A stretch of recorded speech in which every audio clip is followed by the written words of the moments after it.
ผู้ช่างกระซ่าเนี่ยสังกะสีอยู่บ่พยาอินบุญยังพบเพื่อกับยาไปเย็นที่นี่แหละไปเย็นเข้าเอ้ยโอ้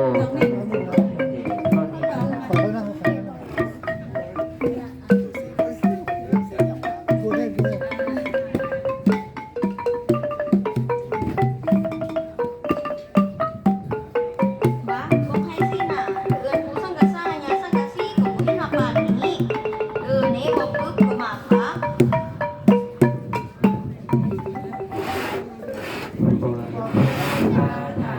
เป็นกันทิพย์นะครับสาวไทยพยาอิน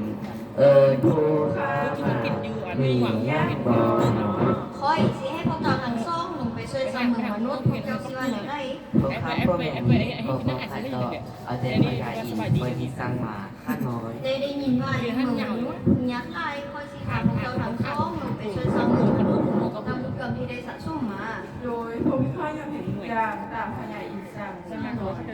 ผู้สร้างกระซ่า